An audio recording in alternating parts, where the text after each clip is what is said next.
সিপাহী বিদ্রোহ বা সৈনিক বিদ্রোহ 1857 সালের 10 মে অধুনা পশ্চিমবঙ্গের ব্যারাকপুরে শুরু হওয়া ব্রিটিশ ইস্ট ইন্ডিয়া কোম্পানির সেনাবাহিনীর সিপাহীদের বিরুদ্ধে একটি বিদ্রোহ।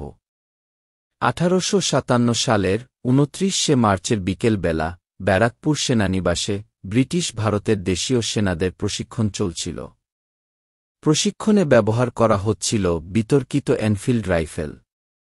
বলা হয়ে থাকে রাইফেলগুলোর কার্তুজ গরু ও শূকরের চর্বি দিয়ে তৈরি হতো।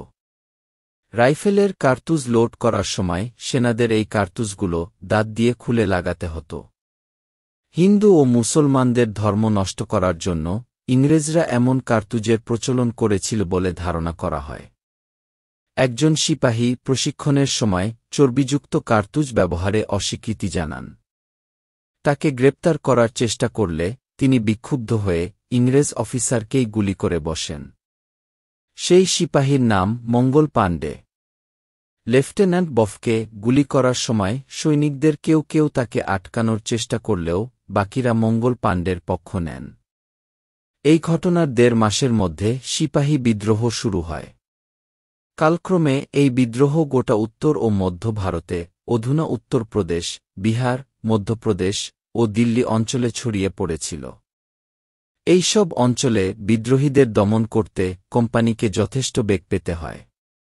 সিপাহী বিদ্রোহকে ভারতের প্রথম স্বাধীনতা যুদ্ধ, মহাবিদ্রোহ, ভারতীয় বিদ্রোহ নামেও অভিহিত করা হয়ে থাকে। এই বিদ্রোহ দমন করা হয় নির্মমভাবে। বহু নিরপরাধ নরনারী, শিশু, বৃদ্ধদের নির্বিচারে হত্যা করা হয়। কোম্পানি শাসিত অন্যান্য অঞ্চলগুলি বেঙ্গল প্রেসিডেন্সি, বোম্বে প্রেসিডেন্সি ও মাদ্রাজ প্রেসিডেন্সি শান্তই ছিল। পাঞ্জাবের শিখ রাজ্যগুলি ব্রিটিশদের সৈন্য সরবরাহ করে সমর্থন যোগায়।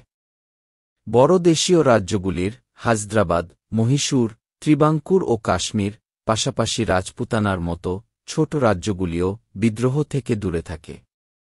অযোধ্যার মতো কোনো অঞ্চলে বিদ্রোহীরা ইউরোপীয়দের বিরুদ্ধে লড়াইয়ে চূড়ান্ত দেশপ্রেমের নিদর্শন স্থাপন করে।